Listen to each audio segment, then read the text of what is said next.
Ever since I started my own business, I became very attentive with what I give my time to, with how I spend my time. And I think people talk about money, but if there was a way to buy back time, to buy back years of your life, you wouldn't put a price to it. So, especially as you get older, you gotta become almost ruthless with who you give your time to, what you give your time to. And if you're a people pleaser like I am, aha, in my soul, then you know how difficult it is to say no. But sometimes it's the best thing to do, not just for yourself, but also for the people around you, for the people in your life, for the things that you do. There's only a limited amount of time and energy that you have. And if you have more energy for yourself, it means that you have more energy for other people, for the important things, the things and the people that matter the most to you. So yeah, I'm still learning with that, and this is actually helping me. Anyway, it's back day. I feel pretty good about it. I'm actually excited to train. I think it's definitely my favorite muscle group to train at the moment. Probably because it's the only one that I can do without like any restrictions. Like nothing really hurts, nothing really bothers me when I train back, and I can go 100%. And I think, obviously, injuries aside, people always ask me, what's your favorite muscle group to train? It changes all the time. It's back right now. It might be chest in a couple of months when my injury fully heals. And I think that's normal. And like there might be one or two exercises that really, really enjoy and you have some sort of emotional attachment to. But I think what you enjoy training the most, it changes. And I think that's a good thing. I think that's the beauty of the process.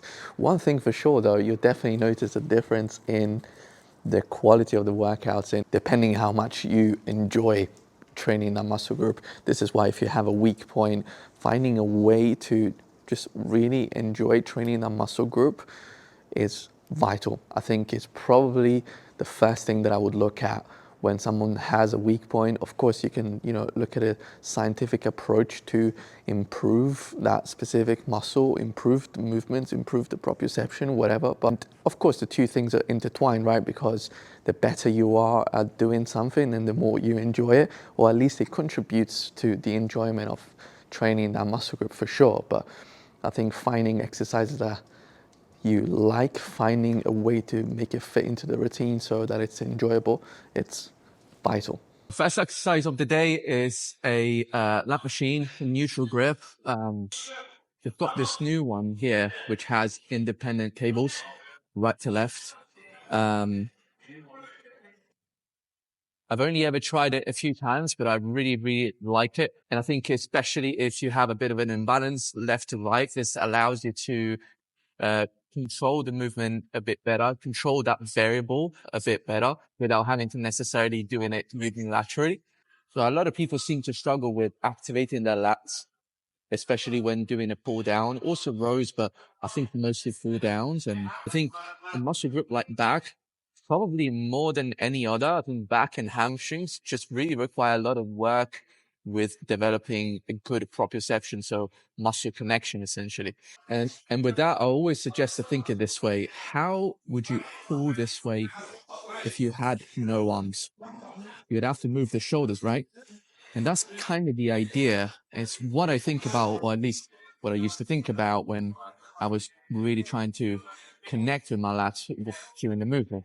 You think about lifting the shoulder up as you're going up and extending your arms, and then pushing the shoulder down into the hips as you're pulling down. Another thing that I think is quite important and is often not spoken about is how flexed or extended should your spine be? Because when you first approach the gym, especially, the average PT in the gym will tell you that you need to extend your thoracic, you need to open up your chest, have a proud chest while you're pulling down the cable. But in reality, that's going to take away a bit of the contraction that you can get with your lats. because as you're extending your spine, you're also going to be engaging more of the muscles of the upper back. So keeping the spine a bit more neutral, if anything slightly flexed, it's going to help getting the lats involved a bit more. I'm still warming up, but I just wanted to show you guys what I meant with the shoulder movement. So here I'm at the top. My shoulders are elevated. I'm basically shrugging up. My arms are extended, but not fully extended, right? I'm not locking out the elbow. I'm still keeping some tension on the lats by bending the elbow slightly. From here, I'm going to be depressing my shoulder down and then pulling.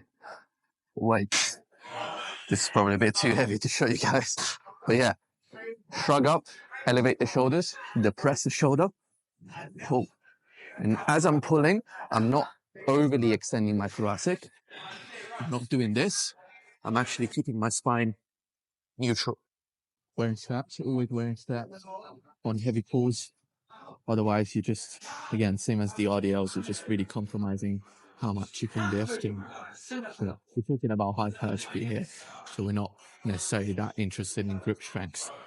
And your grip strength will improve anyway, even by using straps, if you're lifting really heavy. My back tree ended up dying, so for once, you're going to get my second set.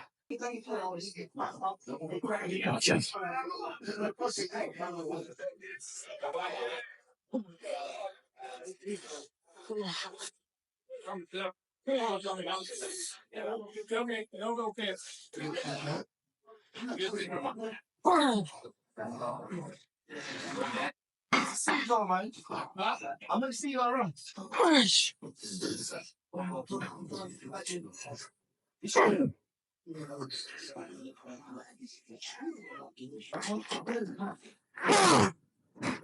Flash.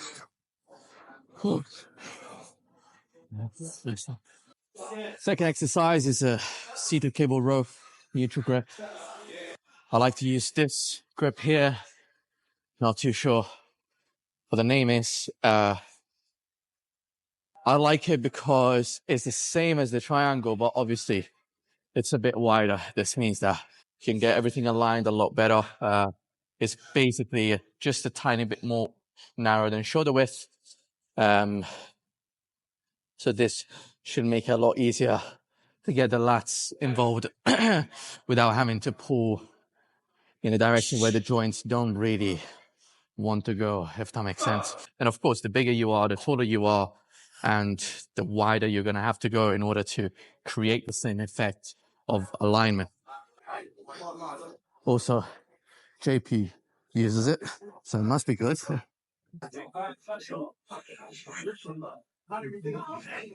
Just warming up here. Again, same concept as the pull downs. We are protracting during the eccentric and then retracting, not excessively. Again, not extending the thoracic. I'm still keeping that spine neutral, if anything, slightly hunched to favor the engagement of the lats. And I'm pulling with the elbows into the hip. So I'm focusing on depressing the shoulder and retracting just to the point that allows me at the peak of contraction to have the humerus, so the upper arm, fully in line with my torso. That's it. That's all I'm trying to do. I don't need to go any further back than this point. So I did a final set, was a drop set. Absolutely killed me. One exercise in, my lats are already fried. That's what you want. That's when you know you have great muscle connection. And that, more than anything else, is going to ensure that the workout is productive. We know that biomechanically, if you get yourself in certain positions, you're going to bias certain muscle groups, but there's a degree of effectiveness that it's only given by good proprioception, good muscle connection. First, heavy, straight set into 2 restful sets.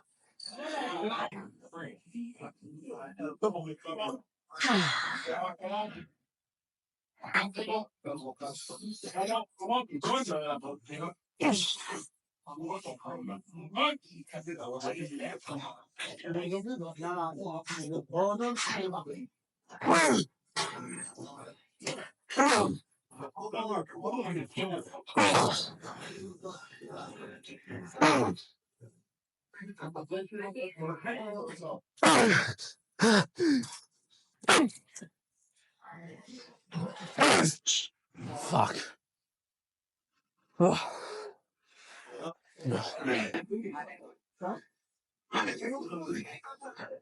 I need to start recording these videos at a different time. Slightly lighter on this. 8 to 12 reps, and then rest pausing. This is gonna hurt. The mindset that you have going into a set makes all the difference. And I think we talked about this before doing the heavy RDL set. You know, it's not so much about having expectations towards yourself, but it's just about preparing to go to war, preparing to give your whole self to that movement, to that set, to every inch of the range of motion with good control and a strong intent.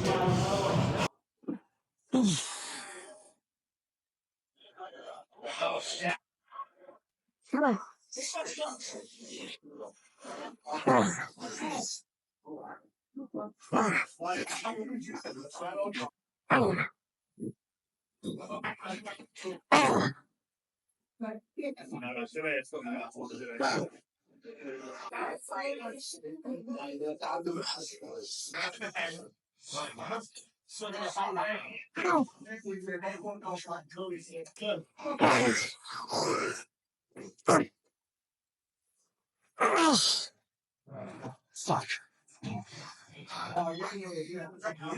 Last one.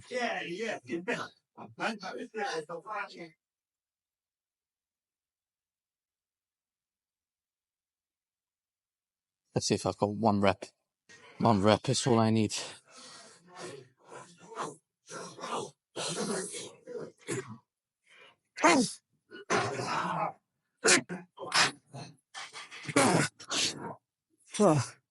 Almost 2. I felt pretty good. Definitely well connected.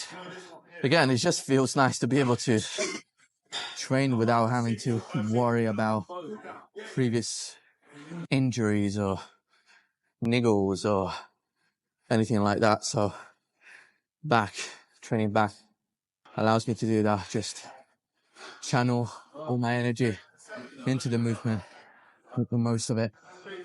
Love it.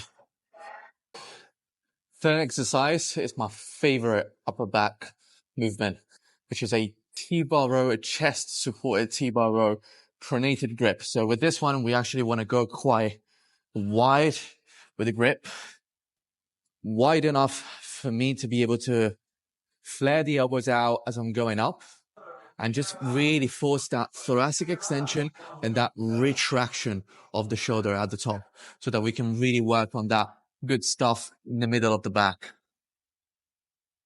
A lot of people struggle with this kind of movement, not even necessarily this exercise, but even a vertical row pronated grip.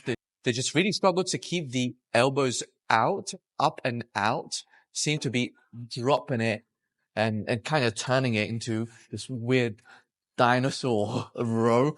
I think a lot of it is just down to awareness, like just knowing where your body is, just gaining more awareness of your elbow positioning and grip and shoulder, etc.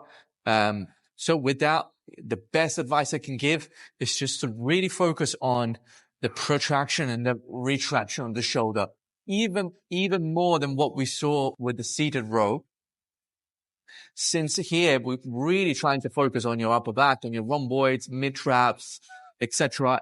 That retraction, that thoracic extension is even more important. So I'm going to go for 4 plates. I'm not using straps on this quite simply because the grip is already quite thick. If the grip is thick, just using straps is going to thicken it even more. I could be wearing them and just do 1 round, but I prefer to just actually feel the grip in the palm of my hand. It's not that heavy anyway. Okay.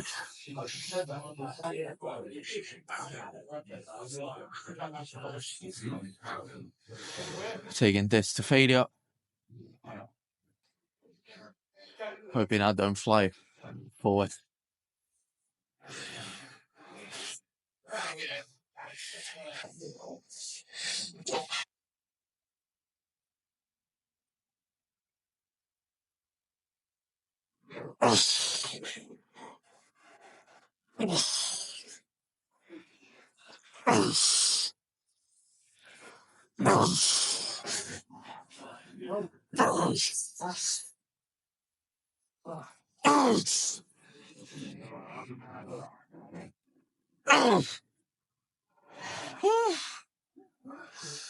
Fuck. That was good. That was good. Okay, so last exercise is a straight arm pull down. I usually do this with a bench, but the gym is just too busy for that today. So with this, I'm doing high reps, more metabolic, just really short rest in between your sets, and just pushing it basically until I can't take it anymore. Which is not necessarily mechanical failure. When you go above like 20 reps, it's more about how long you can tolerate all that lactic acid building up, as opposed to actually getting to the point that you physically cannot wait to move anymore. It's more of a mental game than it is, a muscular game, if that makes sense. But, that's what we're going for. We're focusing on, again, protracting, retracting, depressing the shoulder. Same old story, keeping the arms stiff, but the elbows soft, and focusing on the movement of the shoulders.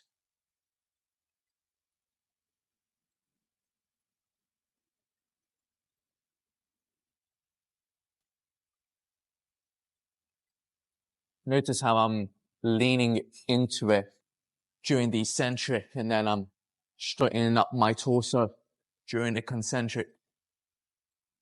This helps me get a little bit of a larger range of motion.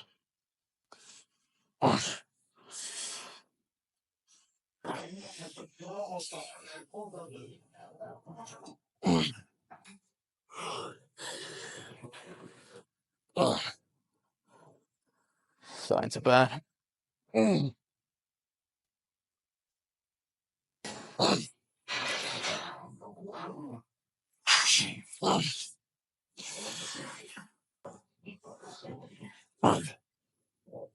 Now the set starts.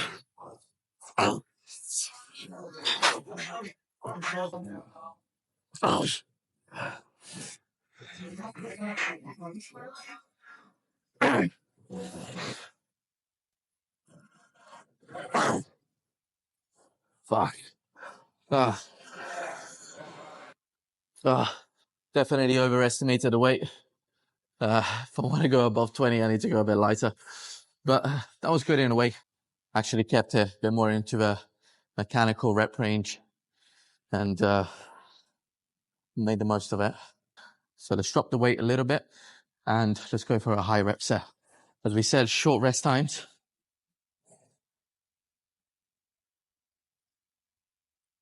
About 45 seconds. I will go again.